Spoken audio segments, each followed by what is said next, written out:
Dios les bendiga, mis hermanas. Bueno, saludos nuevamente. Y estoy muy agradecido al Señor por permitirnos llegar a este tiempo, a esta clase final de nuestro curso de Hebreos. Ha sido un tiempo muy especial para mí de poder compartir con ustedes eh, Mm, aquellos conocimientos y experiencias que el Señor me ha permitido adquirir. Y bueno, espero que sea de gran bendición este curso para ustedes, ¿no? Que puedan aprovecharlo al máximo y les están quedando los materiales del curso, la bibliografía, las mm, presentaciones, para que puedan también consultarlos en un momento determinado, puedan usarlos también, ¿no? En su ministerio, especialmente en el área de la enseñanza y la predicación. Sé que estos recursos son de mucha utilidad y que ustedes los van a aprovechar. Así que bueno, muy agradecido al Señor y a ustedes también por permitirme servirle durante este tiempo. Estamos, si no me equivoco, desde finales del mes de julio. Así que Sí, sí, así que hemos visto unas cuantas clases, ¿no? En estos meses donde hemos estado trabajando. Bueno, quisiera que estemos orando primeramente al Señor, dándole gracias por el curso, por todo lo que nos ha permitido compartir. Y bueno, hoy estamos para nuestra clase final. Vamos a hacer un resumen de los temas principales que hemos tratado en este curso, ¿no? Entonces, en la medida en que vamos mencionando esos temas, yo les voy a dar oportunidad a ustedes en relación a algunos tópicos, ¿no? Que hemos tratado para que ustedes puedan participar, dar su aporte. Entonces, vamos primeramente a orar y darle gracias a nuestro Señor amado por las bendiciones que nos da. Señor, agradecemos infinitamente el tiempo precioso que tú nos has concedido para compartir en este curso, para compartir el aprendizaje. Señor, ha sido un tiempo muy especial. De cada martes nos hemos reunido, mis hermanas Anaí, Damari y tu siervo, para poder compartir, Señor, la temática de este curso. Gracias, Señor, por la oportunidad que me das de servir en tu obra, de enseñar. Señor, es para mí un gran privilegio poder poner mis dones, Señor, a tu disposición, en tus manos, para el servicio de tu pueblo, de tu iglesia. Hoy especialmente quiero orar por mis hermanas, Damari y Anaí, pidiéndote, Señor, que les continúes dirigiendo, les continúes llevando, Señor, hacia adelante, a la meta que tú les has propuesto. Gracias, Señor, por ya estarle permitiendo culminar este segundo año, Señor, y así eh, aprobar, Señor, este nivel de estudios ministeriales. Te pido que le sigas abriendo puertas, le sigas ayudando, Señor, para que ellas puedan dar lo mejor de sí para tu obra, Señor. Te honramos y te bendecimos, Señor, y dejamos esta clase final, este resumen final, lo dejamos en tus santas manos. Que sea tu Espíritu Santo guiándonos, tu Espíritu Santo enseñándonos, que, como dice tu palabra, Señor, tu Espíritu es el Maestro por excelencia, Señor, y Él nos guía a toda verdad. Te honramos y te bendecimos en el nombre de Jesús. Amén. Amén. Gloria al Señor. Bueno, estamos para nuestro resumen final del curso de Hebreo. Entonces vamos a aprovechar el tiempo al máximo Todavía nos queda una horita ahora para que podamos entonces eh, compartir, reflexionar, revisar estos temas que tratamos en este curso de hebreo.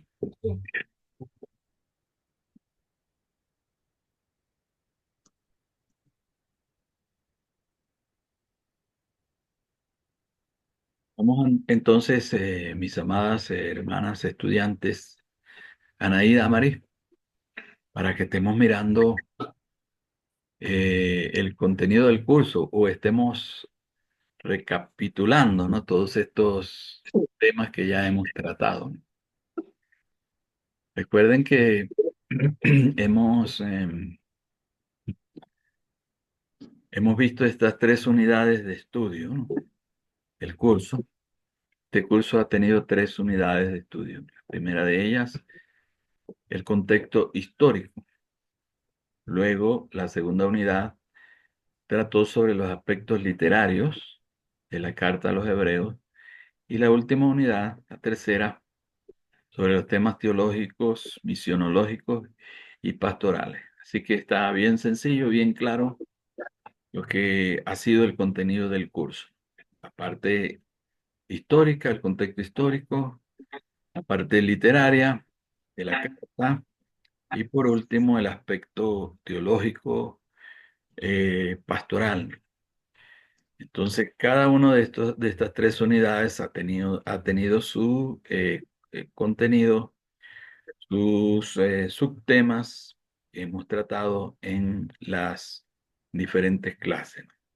En cuanto al contexto histórico, entonces hemos tratado el contexto histórico propiamente, ubicándonos en una línea de tiempo que hicimos y allí estuvimos ubicando una fecha especialmente relacionada con la historia eh, judeo-cristiana, ¿no? Lo que fue la guerra, la primera guerra judeo-cristiana, y ahí nos ubicamos en una línea de tiempo que pues ahora vamos a recordar. También hablamos sobre los aspectos políticos y sociales en esta primera unidad, aspectos religiosos y el entorno eclesiástico. Ya entonces vamos a tener oportunidad de mirar ahorita estos temas brevemente, nuevamente, ¿no? En cuanto a la unidad 2, los aspectos literarios, estuvimos debatiendo o revisando el debate histórico sobre la autoría de la Carta a los Hebreos, ¿no? Un asunto muy polémico. Nosotros hemos estado viendo este asunto de la autoría. El estilo literario, pues hablamos de que no es propiamente una carta, carece de algunas características fundamentales de las cartas o de las epístolas, ¿no? De aquella época. Entonces, es más que todo el libro de Hebreos un tratado teológico, ¿no? Un tratado doctrinal, un libro muy bien pensado, muy bien estructurado, ¿verdad? Y con un propósito muy bien definido. Los destinatarios, entonces, bueno, hablamos de también hay varias hipótesis, ¿no? Sobre los destinatarios. Una iglesia en particular, los sacerdotes judíos convertidos al cristianismo, personas que se habían convertido dentro de la esfera judía, ¿no? Dentro de el grupo cultural judío. Entonces los destinatarios también es algo bastante debatido, ¿no? ¿Quién se escribió? Se escribió a una iglesia en Roma, se escribió a una iglesia en otro lugar. Bueno, eso también lo hemos tratado. La ocasión y el propósito, recuerden que hablamos de un tiempo de persecución para los cristianos de aquella época y entonces la carta tiene ese propósito de animarles, ¿no? En medio de aquellos sufrimientos. Pero ya vamos a revisar esto más detalladamente. La fecha y lugar de redacción también es algo impreciso, ¿no?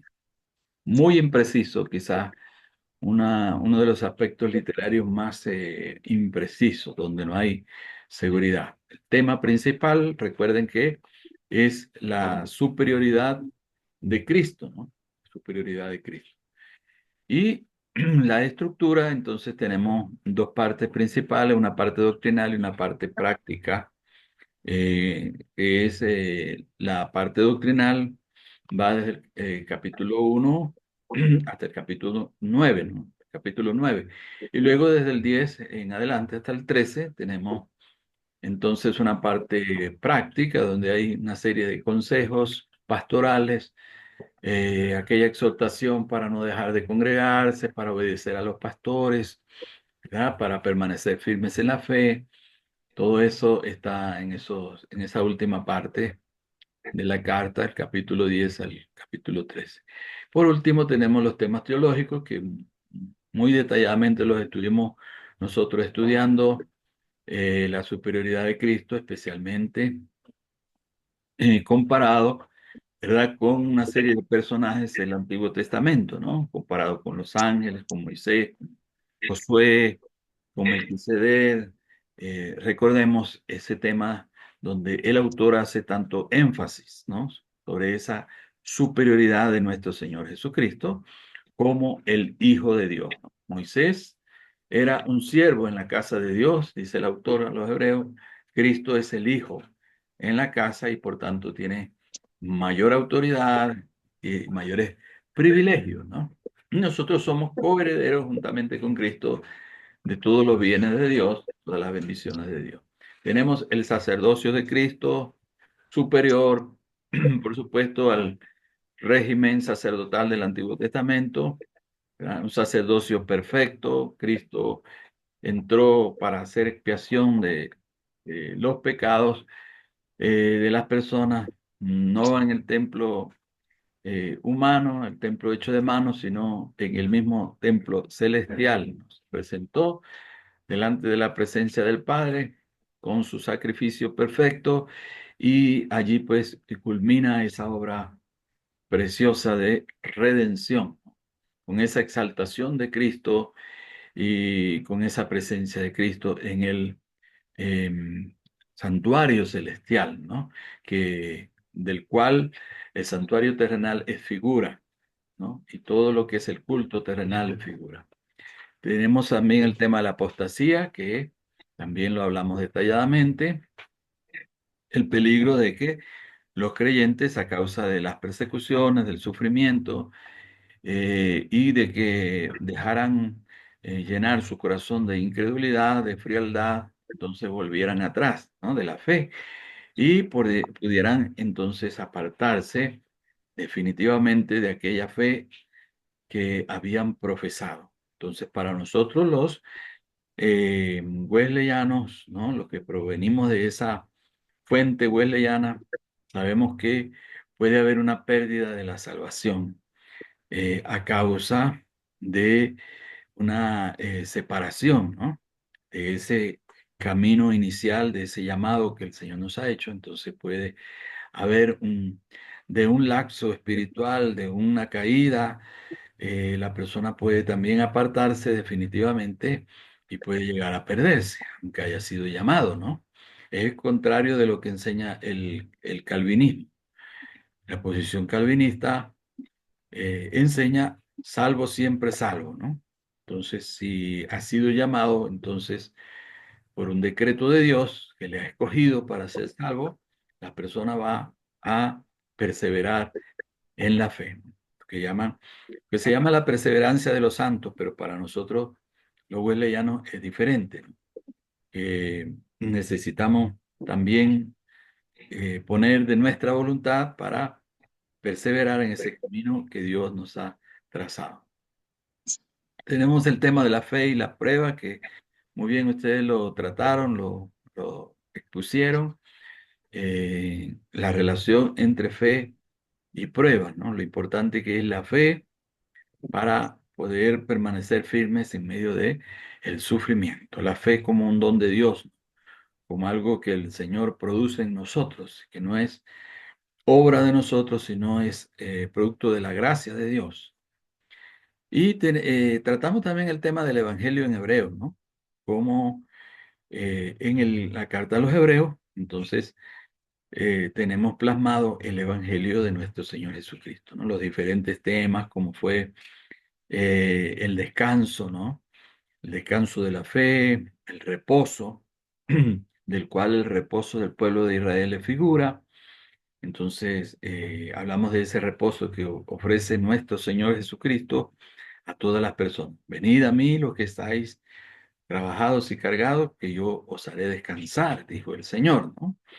Y el apóstol Pedro dice, echando toda vuestra ansiedad sobre Él, porque Él tiene cuidado de vosotros. Entonces tenemos un consolador, el Espíritu Santo, que es el que nos permite confiarnos a la gracia de Dios, a la voluntad de Dios, y nos permite descansar y reposar de los afanes del mundo, de los afanes materiales. Cuando venimos a Cristo Jesús, entonces vivimos una vida diferente, somos nuevas criaturas, ¿verdad? Ya nos movemos no por vista, sino por fe, así que podemos descansar en la voluntad de Dios, en que Dios siempre tiene lo mejor para nosotros, ¿no? Como dice Pablo a los romanos, ¿verdad? Sabemos que a los que aman a Dios, todas las cosas les ayudan a bien, dice en Romanos 8:28. Entonces, por más que vengan pruebas, tribulaciones, a nuestras vidas, tenemos un ayudador, tenemos un socorro oportuno, como dice el autor a los Hebreos, podemos acercarnos confiadamente a ese trono de gracia que no nos va a defraudar el Señor. Entonces, en Hebreos está plasmado todo el Evangelio, ¿no? Todas las enseñanzas de nuestro Señor Jesucristo están plasmadas allí en la carta a los hebreos. Bueno, esto es el contenido. Ahora yo sí voy a entrar, vamos a entrar entonces al detalle de lo que hemos tratado quizá le voy a hacer algunas preguntas muy sencillas, de manera también que todavía estoy finalizando con la evaluación del curso y bueno, nos sirve también para recordar, para reforzar el aprendizaje, ¿no? El curso. Entonces vamos a avanzar después de haber visto en una forma general lo que es el contenido del curso. Entonces vamos propiamente ahora a mirar un poquito más detalladamente en este resumen final la parte del contexto histórico. Ahí tenemos una imagen sobre la invasión, ¿no?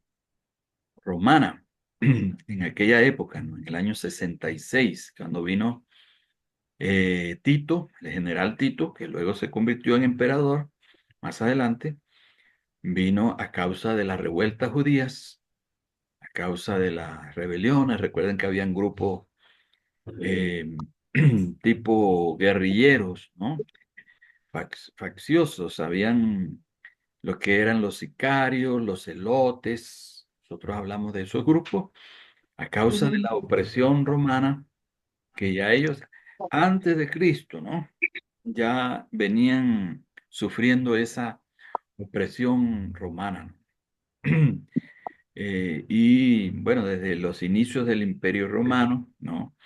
Que sucedió al Imperio griego de Alejandro Magno, entonces vino esa opresión de parte de los césares romanos, porque el territorio de los judíos, Palestina en aquella época, se convirtió en una colonia, ¿no? Del Imperio Romano. Ahí habían gobernantes que ponía Roma. Recuerden que les hablé de la familia de los Herodes, ¿no? Varios Herodes, especialmente Herodes el Grande, muy mencionado en el Nuevo Testamento. Y esta familia de los Herodes también viene ya desde antes de Cristo, ¿no? Del periodo antes de Cristo. y ya viene con los griegos esta familia herodiana, ¿no? Luego pasa a alinearse con los romanos. Tenemos varios Herodes gobernando, Herodes, luego sus hijos, y ellos rendían cuentas a Roma, ¿no? Gobernaban entonces todo ese territorio de los judíos.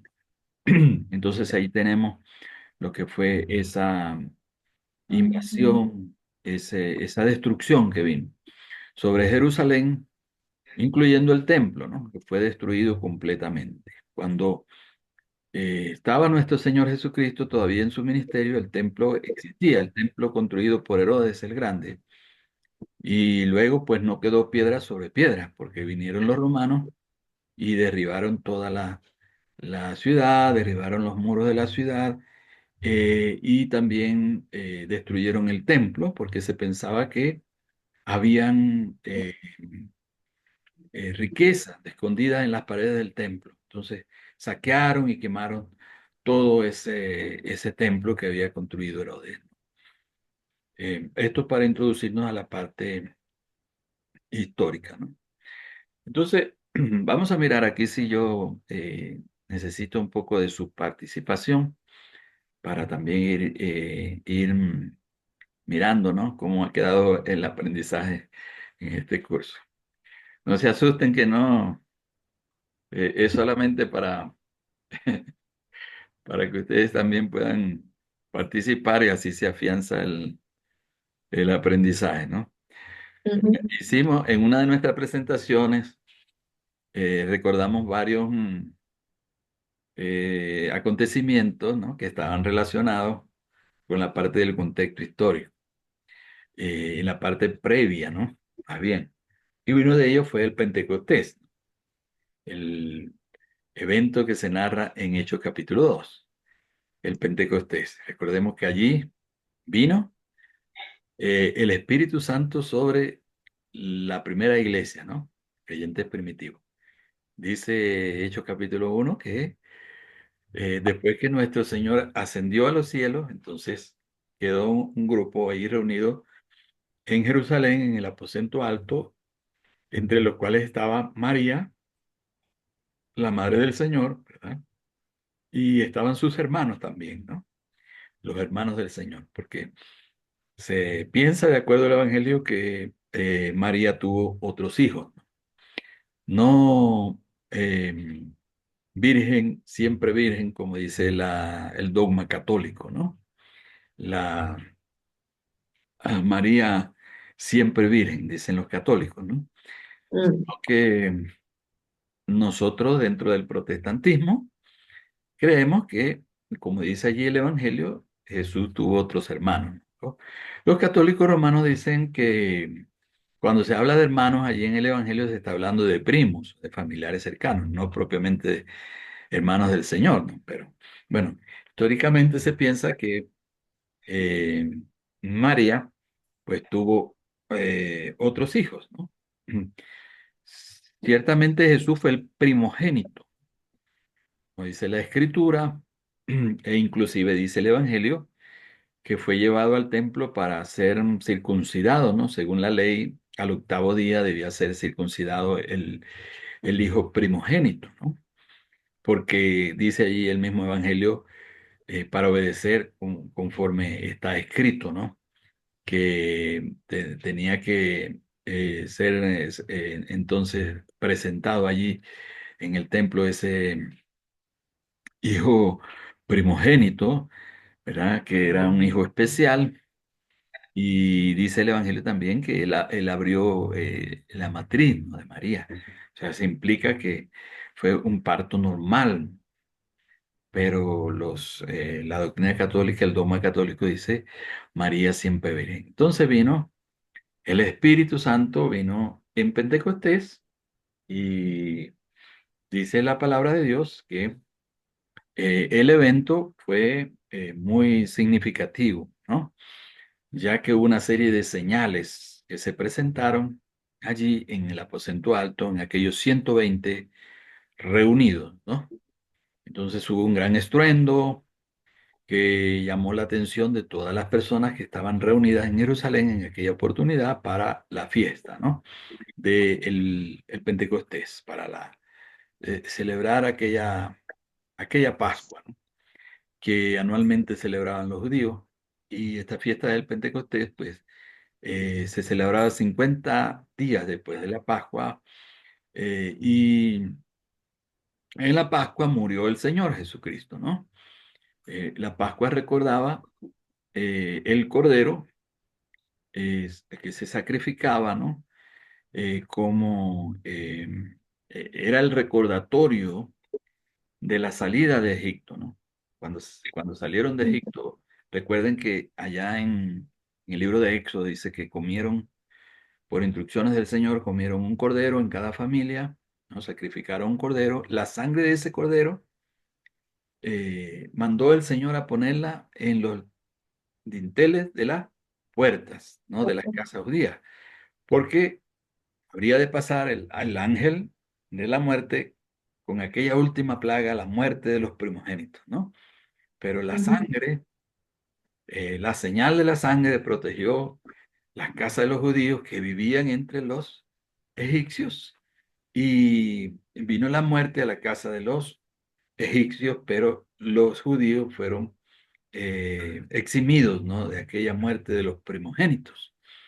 Y bueno, todo eso es muy simbólico y muy especial, lo que sucedió en el Antiguo Testamento. Pero ya se había celebrado la Pascua, y el Señor había cumplido, ¿no?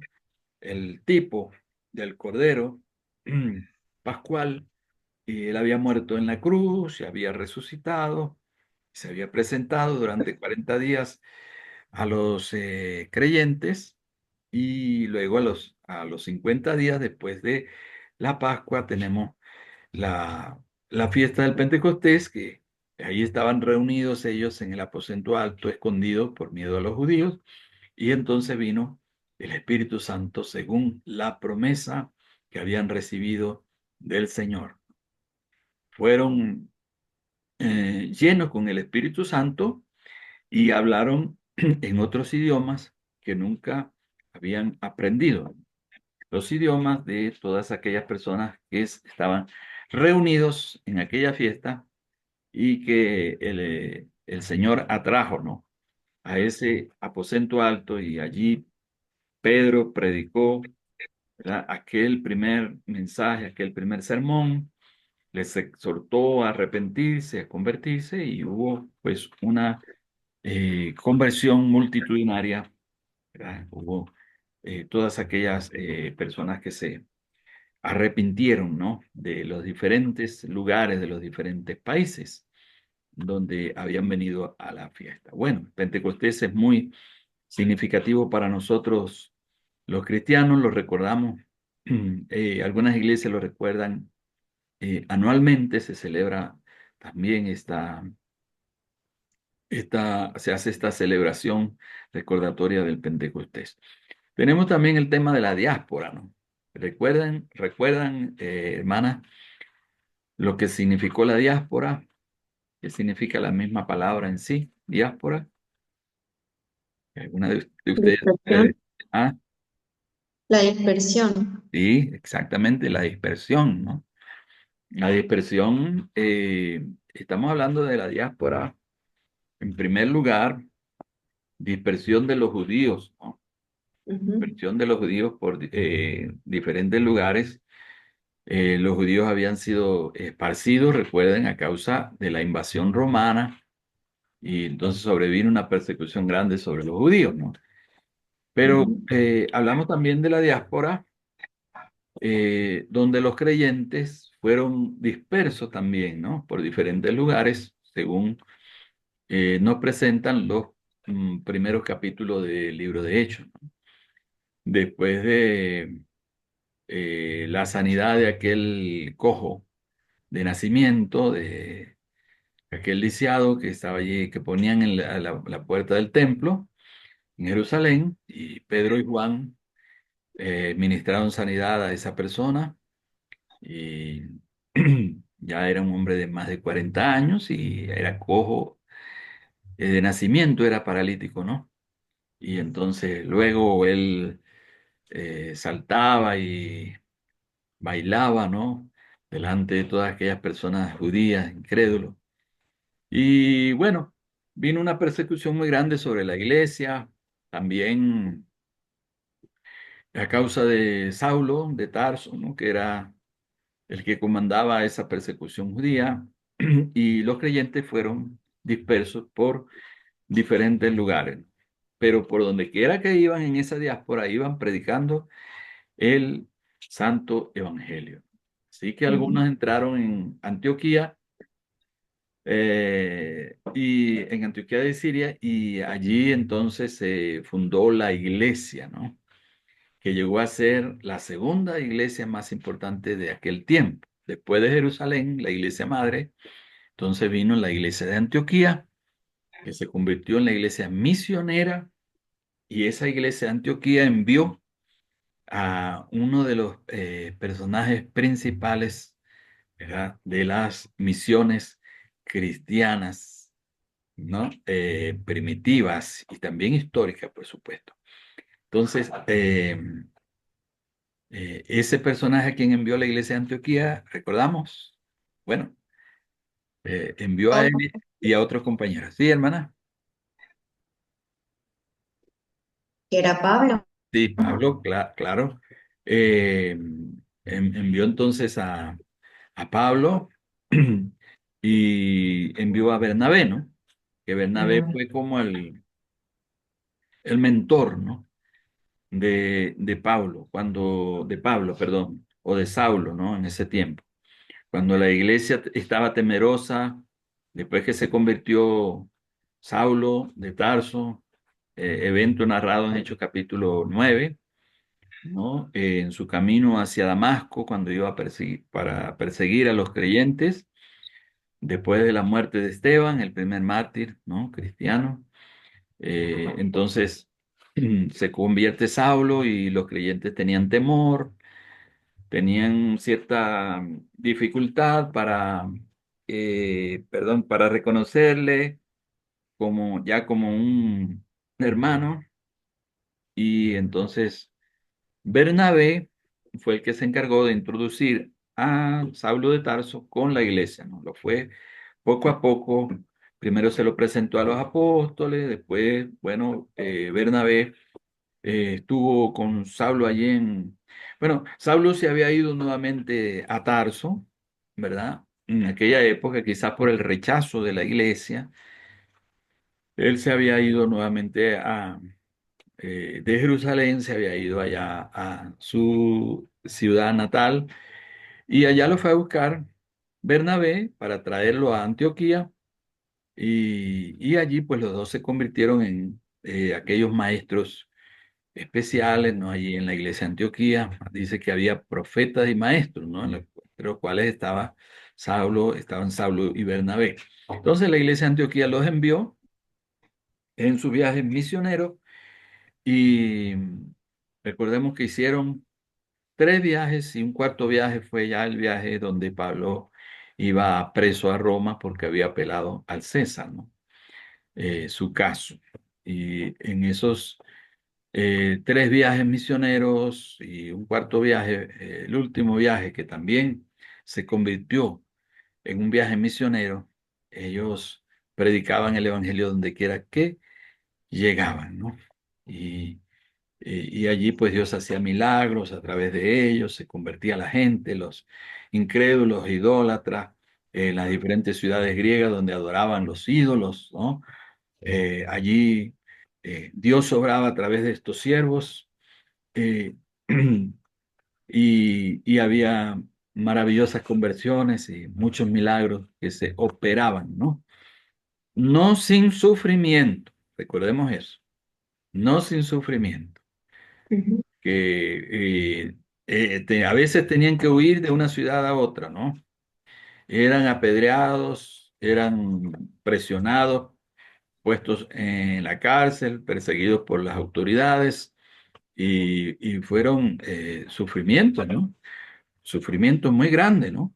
Como, como cuando fueron puestos en la cárcel en Éfeso, ¿no? Estaban allí Pablo y Silas, ¿no? En la cárcel y fueron puestos en la celda de mayor seguridad, en la más profundo, en aquella gran oscuridad, cantaban himnos a Dios y los presos los oían, ¿no? Y entonces Mm. Dios obró milagrosamente para sacarles de allí, de esa cárcel. También hablamos del tema del templo y de la sinagoga, ¿no? Recordemos que la sinagoga era el sitio, lugar de reunión, de adoración en las diferentes ciudades donde se habían asentado los judíos. El templo estaba en Jerusalén, las sinagogas estaban dispersas. Donde quiera que llegaban los judíos, fundaban un sitio, un lugar de reunión, de adoración, que se hacía en la sinagoga fundamentalmente, además de adorar a Dios, ¿no? Se adoraba a Dios. ¿Qué más se hacía en la sinagoga? Y ¿Ah? en el templo, en la sinagoga, se leía de la lectura, ¿Ah? lectura Se de estudiaba los la escritos, ley, ¿no? Se hacían las lecturas se y enseñaba. alguien explicaba, enseñaba, la sinagoga también se usaba con fines de ser una escuela también para Ujú, los niños, ujú. ¿no? Entonces, en un horario diferente, allí se enseñaba también a los niños judíos de la ciudad y se les enseñaba allí la ley. Pero también la ley a los niños fundamentalmente se les enseñaba en el hogar, ¿no? En la sinagoga se reforzaba con maestros especialmente dedicados a ellos y también se les enseñaban ah, oficios, ¿no? A los niños judíos, porque todo niño judío aprendía un oficio, tenía una profesión, ¿no? Que se les enseñaba desde la casa. Entonces, desde el templo, también los sacerdotes judíos eh, sostenían a las sinagogas, ¿no? Enviaban ofrendas y sostenían las sinagogas y daban instrucciones a través de cartas a las sinagogas sobre cómo conducirse y a veces daban instrucciones en relación a los cristianos, ¿no? Para que estuviesen percibidos y preparados y pudieran entonces perseguir a los cristianos. Hablamos de los judíos helenistas y los prosélitos. Los helenistas fue un término que mencionaba mucho, tiene que ver con la cultura griega, ¿no? Entonces los helenistas eran los judíos que se habían criado en territorios griegos, que habían asimilado la cultura griega. Y por eso se le llama helenistas, ¿no? Y que ellos tendían a la cultura griega, la habían asimilado, ¿no? Esa cultura, las letras, eh, las artes y muchas cosas de los griegos, estos judíos lo habían asimilado, por eso eran helenistas, ¿no? Y entonces, cuando se habla de griegos en el Nuevo Testamento, la iglesia compuesta por griegos y judíos, hablando de helenistas, ¿verdad? Ujú. Y judíos propiamente de puros, ¿no? De nacimiento en territorios judíos y que no tenían esa mezcla con los griegos. Y los prosélitos, ¿de qué hablamos cuando hablamos de prosélitos, mis hermanas? Eh, Ellos se unieron a los judíos, eh, se Ujú. unieron a la religión judía. Sí, eran convertidos, ¿no? Conversos Ujú, ujú. de otra Y nación, de otra absorbieron todo lo que cultura. era la cultura también. Sí, muy bien. Porque los judíos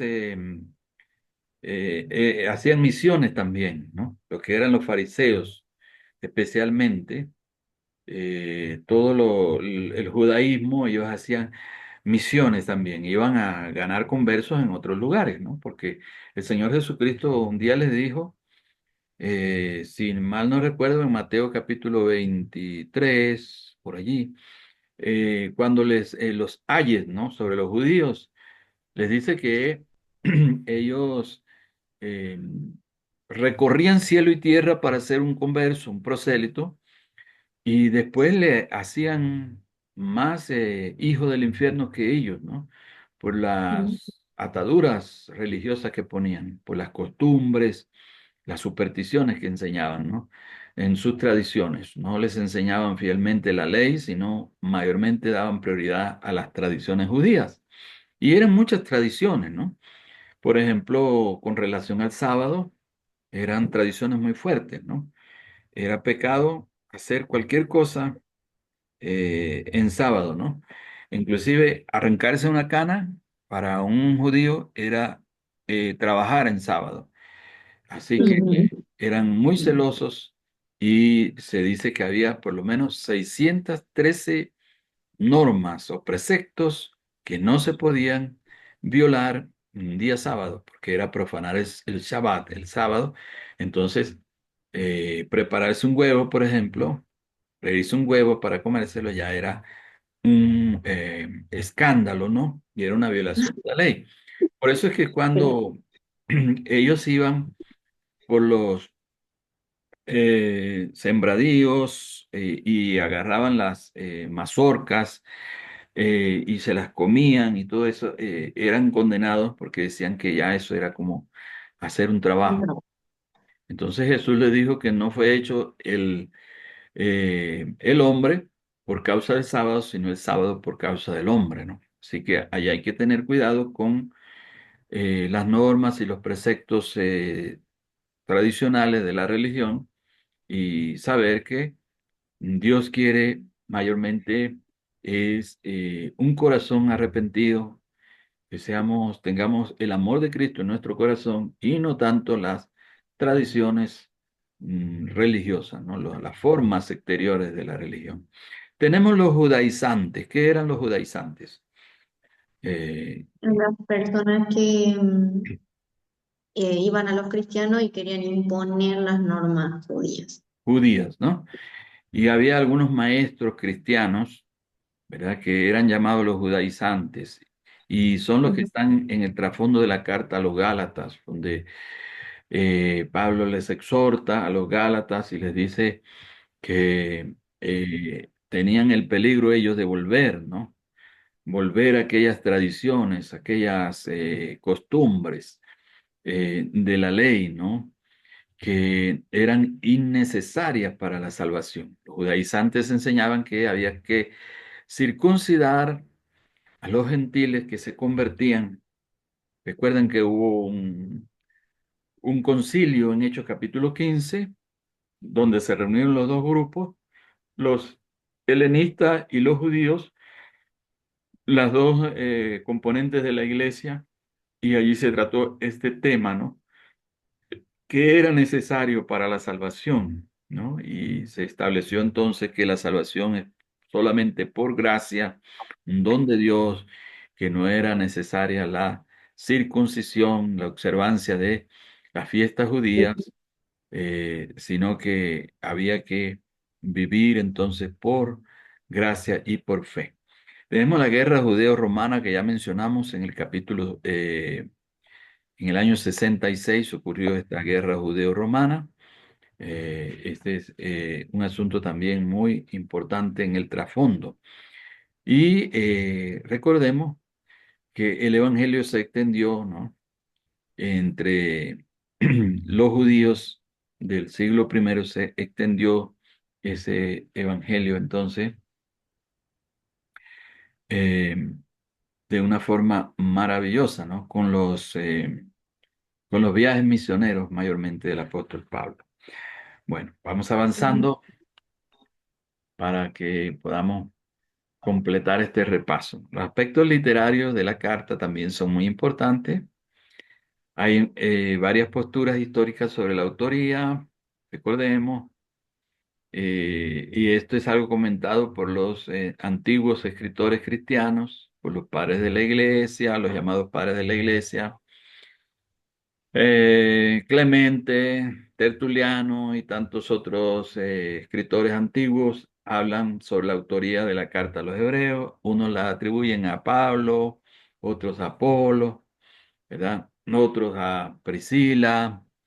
Bueno, diferentes posturas históricas sobre la autoría. No hay un consenso o algo definitivo sobre quién escribió la carta a los hebreos. Para mí la escribió Pablo, ¿no? Para mí la Ujú. escribió Pablo. Pero no hay una seguridad, ¿no? Sobre quién escribió. En todo caso, hay ciertas características que se manejan sobre el autor, un hombre educado, muy conocedor de la cultura griega, pero también muy conocedor del Antiguo Testamento, ¿no? Recordemos que es un libro que contiene muchas citas del Antiguo Testamento, ¿no? La carta a los hebreos. Así que no se sabe quién escribió la carta. El estilo literario se le llama carta, pero carece de las características propias de una carta o de una epístola. Es más que todo un tratado teológico. El propósito sí lo tenemos sumamente claro, ¿cierto, mis hermanas? ¿Cuál era el propósito de la carta a los hebreos? Propósito principal. Anaí, a Y la ver. palabra O sobre Damaris. la supremacía de Jesucristo. Sí, la supremacía de Cristo, ¿no? La superioridad del Señor. Ujú. Ese es el tema principal y tiene entonces, pero hay un propósito, ¿no? Que está allí muy claramente definido a causa, Exhortar. sí, a causa de las persecuciones, sufrimiento les alienta, ¿no? Y a causa del peligro de volver atrás, peligro de la apostasía, el peligro de la incredulidad, les exhorta a Ujú. esforzarse, ¿no? A permanecer firmes. Entonces, es muy lindo el propósito de la carta a los hebreos, alentar y exhortar a los creyentes, ¿no? Ahí el peligro de apartarse de la fe. Y sobre las fuentes del Antiguo Testamento, ¿qué fue lo que señalamos? Hay muchas citas, ¿cierto? Del Antiguo Y Testamento, ¿no? El autor, sobre sí, los ángeles, sobre Moisés sí, y Josué, ahí, acá, sobre la historia del Mar Muerto, ajá, sobre los sacrificios del antiguo, en el antiguo pacto y el nuevo pacto, sí. Hay, que, les quería decir, hay muchas citas del Pentateuco, ¿no? Eh, y, los cinco primeros libros de la Biblia, mayormente todo lo que se refiere a las figuras de Moisés, de Josué, los ángeles, Melquisedec, y también usa el Pentateuco, el escritor de los Hebreos, para ver todos aquellos temas, ¿no? Que están relacionados con el sistema cultico, ¿no? Con el sacerdocio, las ofrendas. Entonces el escritor de los Hebreos usa mucho el Antiguo Testamento. Hablamos en nuestra clase sobre este tema de más de 30 citas del Antiguo Testamento, ¿no? Citas en el Pentateuco, citas de los Salmos, citas de algunos de los profetas. Entonces, Hebreos está construido la carta fundamentalmente en base a fuentes del Antiguo Testamento. Eso es muy importante. Los destinatarios, entonces, aunque no hay seguridad, ¿no? Exactamente a quién se le escribió la carta, pero hay ciertas posiciones. Una es que se le escribió a una comunidad de esenios cristianos, ¿no? Los esenios era un grupo bastante significativo. Se habían apartado de las ciudades y se reunían en comunidades en el desierto. Los esenios, ¿verdad? Practicaban la santidad, la pureza de vida y muchos de los esenios pues se hicieron cristianos, ¿no? luego. Así mm, que se formaron comunidades esenias cristianas, ¿sí? Se piensa que Juan el Bautista fue esenio y que el mismo Jesús también tuvo formación esenia, ¿no? Bueno, esas son hipótesis que se dan, ¿no? Luego también se piensa que haber sido escrita la carta a sacerdotes judíos convertidos al cristianismo o a una iglesia en particular.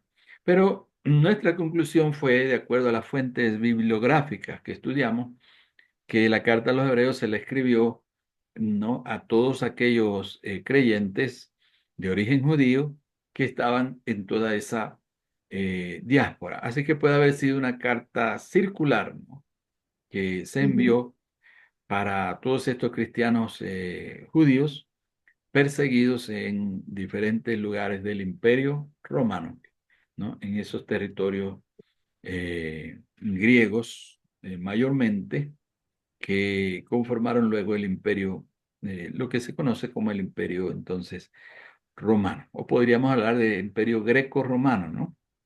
Con toda esa cultura griega y romana, toda esa mezcla.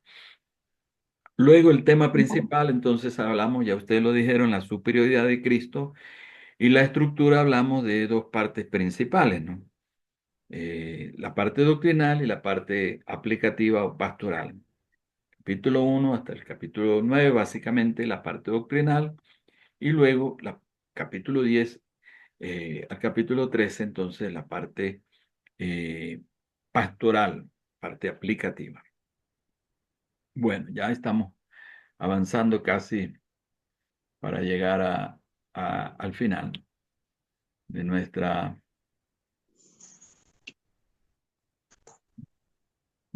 clase, con esta parte de los temas teológicos, misionológicos y pastorales.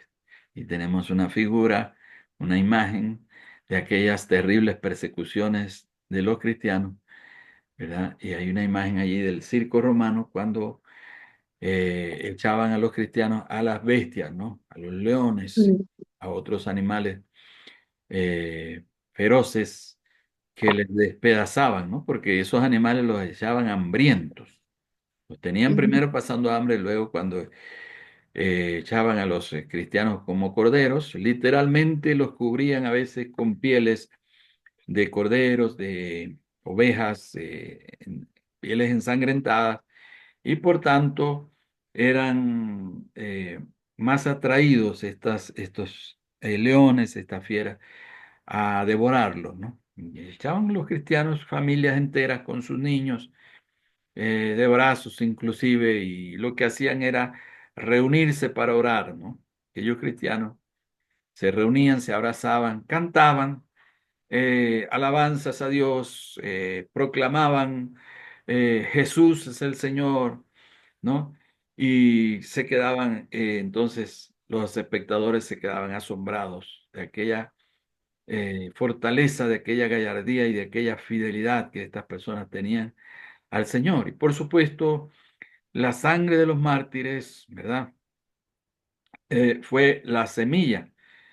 Como dijo un escritor antiguo, la sangre de los mártires fue la eh, que produjo, ¿no?, el crecimiento de la semilla. Fue esa simiente, ¿no?, para que la iglesia pudiera multiplicarse, ¿no? Entonces muchos eran convertidos viendo aquellas muertes tan horrendas y la fidelidad, la firmeza de los cristianos para perseverar, ¿no? Así que allí tuvimos varios temas: la superioridad de Cristo, bueno, ya eso lo mencionamos también al principio de nuestra introducción, el sacerdocio de Cristo, la apostasía, la perseverancia, fe y pruebas. Entonces, el libro de Hebreos nos deja unas inmensas lecciones a nosotros para el día de hoy. Pero yo quisiera que ustedes dos pudieran resumir en breves palabras, ¿no? ¿Qué nos deja el libro de Hebreos para el contexto en el cual nosotros estamos viviendo? Estamos viviendo en un mundo sumamente convulso, ¿no? De guerras, de situaciones de odios, ¿no? Hemos llegado a esos tiempos que profetizó el Espíritu Santo a través del apóstol Pablo cuando dijo que en los días finales vendrían, o sea, las personas, ¿no? Los seres humanos perderían el afecto natural, ¿no? Mm, Inclusive en la misma familia, ¿no? Padres asesinarían a los hijos, hijos a los padres, hermanos a hermanas. Todo esto se está viendo, ¿no? El incremento del pecado, ¿no? En todos los aspectos, ¿no? El ser humano se haría de un corazón duro, un corazón perverso y tendiente hacia lo vano, ¿no? Hacia la vanidad, ¿no? Un mundo lleno de tinieblas estamos viviendo nosotros hoy en día, donde la pecaminosidad aumenta cada día más y va poco a poco llegando al extremo, ¿no? Como en aquellos días de Sodoma y Gomorra, donde el pecado de aquellas dos ciudades llegó a la presencia de Dios y Dios decidió el juicio sobre ellos, ¿no? Sabemos que la mm, venida de nuestro Señor Jesucristo está a las puertas y viene el Señor repentinamente, como nos enseña la palabra, y viene para juicio ahora, ¿no? El Señor para salvar a los que le esperan, pero para la persona que no ha creído, para el incrédulo, será el día final será un día de juicio, ¿no? De castigo, como dice allí Pablo a los romanos. Pero nosotros hemos sido salvos por la gracia de Dios, hemos recibido como un regalo precioso el perdón de los pecados, hemos sido justificados, reconciliados con Dios y vivimos una nueva vida caminando en pos de aquel Maestro, de aquel Señor que va delante de nosotros, ¿no? Y que nosotros seguimos su pisada. En breves palabras, ¿qué enseñanza principal, qué principio, qué valor pueden cada uno de ustedes rescatar, recordar de todo lo que hemos visto en este curso hebreo? Una breve palabra para concluir. ujú. Dos o tres. Eh, por mi parte, a mí el hecho de poder ver a Hebreos más profundamente, a mí lo que me dejó es la palabra fidelidad. Fidelidad. Sí, porque estudiando, bueno, acá en la escuela nosotros tenemos esto de siempre pensar una palabra o cosas así, y a mí me viene eso a la mente, porque con todas esas cosas como los cristianos padecieron tanto por predicar ese evangelio de una persona que ellos habían visto y escuchado. Y esa fe se ha trasladado a hoy en día nosotros que no hemos visto, ni tampoco lo hemos escuchado, sino que tenemos acá las pruebas escritas más que nada de lo que ha pasado en su momento. Entonces, pensar en que ellos sostuvieron esa verdad como que no podían negar eso, yo lo veo en mí y más con este tiempo y el mundo que está como está y que se viene peor encima es poder sostener esa verdad de Cristo, poder sostener esa fe y bueno, y mirar al superior que es Cristo para poder pasar este mundo, porque si es que no viene antes, ¿verdad? Sí, Pero sí. sí, eso me ha quedado mi fidelidad. Excelente, mi hermana Damaris. Anaí. A mí me quedó la palabra convicción en la forma en que eh, como hebreo desarrolla todas las formas posibles para convencer de alguna forma sobre la verdadera fe y la verdadera perseverancia en Cristo. Como, como es que viene a a mi mente esta frase de que el justo por la fe vivirá. Ujú. Entonces, en simples palabras, eso. Excelente, mi hermana. Bueno, es un libro doctrinal, ¿no? Ahí tenemos las principales doctrinas de la fe cristiana, aparecen allí en el libro de Hebreos. Y bueno, se nos habla de la salvación, se nos habla del pecado, se nos habla de el cielo, ¿no? El destino eterno, la iglesia, la perseverancia en la fe. Entonces, es un libro muy rico en doctrina, ¿no? Muy útil para la predicación, para la enseñanza. Y sé que, bueno, ustedes han aprovechado mucho cada clase y lo he visto también en sus trabajos, sus excelentes trabajos. Espero hoy mismo enviarles sus calificaciones finales, que ya tengo bastante adelantadas, casi ya listo el informe final del curso. Así que no me queda más que felicitarla y confiando en Dios que, bueno, de repente podamos vernos nuevamente, ¿no? Quizás, tal vez no en un curso, porque entiendo que ustedes están terminando ya su programa, ¿no? Sí. Pero De última nos podemos ver en el cielo. sí, final, finalmente, ¿no? Bueno, quiero terminar con estos dos pensamientos tan hermosos, ¿no? Muy, muy preciosos del general Book, fundador, ¿no? Del Ejército de Salvación, eh, Ujú.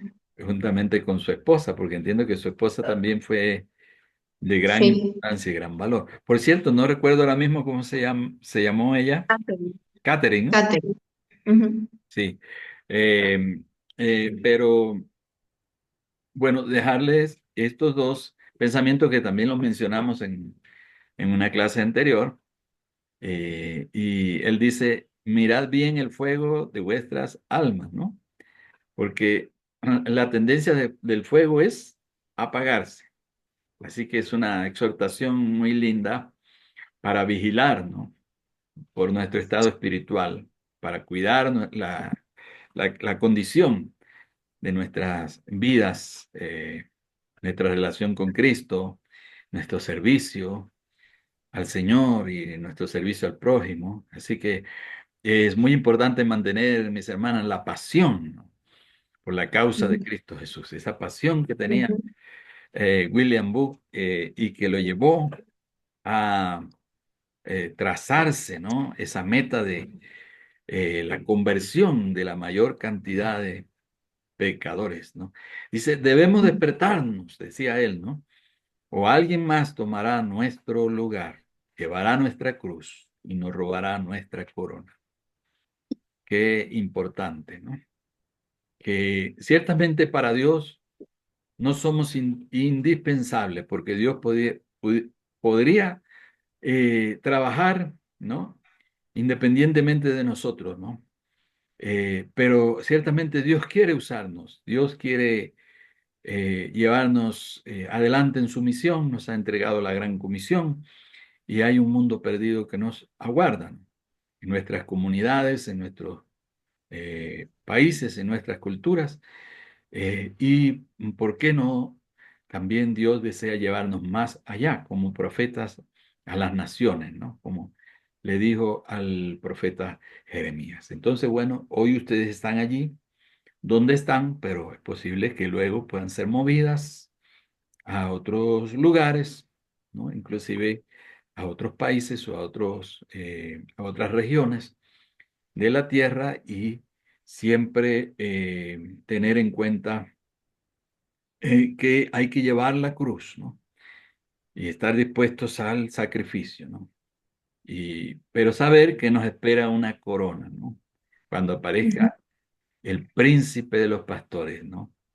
Nuestro Ujú. Señor, cada uno de nosotros recibiremos el premio, el galardón, y Él nos dirá, en aquel día, venid, ¿verdad? Bendito de mi Padre a heredar el reino prometido. Sobre poco has sido fiel, sobre mucho te pondré. Entonces, darle gracias al Señor, honrar al Señor siempre, permanecer en comunión y mantenernos en esa santidad de vida que debe caracterizarnos. Así que Ujú. Dios les bendiga en gran manera Damaris y Anaí. Un fuerte abrazo y bueno, quedo también a sus órdenes en cualquier momento. Que necesiten algo, estoy como docente para ayudarlas, orientarlas, proporcionarles algún material, algún libro, en fin, Dios les bendiga en gran manera. Entonces, oramos los unos por los otros, ¿no? Como siempre. Sí, profe, gracias, gracias por todo lo que nos ha enseñado y que el Señor le bendiga a usted y a su ministerio, a su familia también. Muy Gracias bien. por todo. Muchas gracias. Bendiciones. Muchas Hasta gracias. luego. Hasta luego. Chao.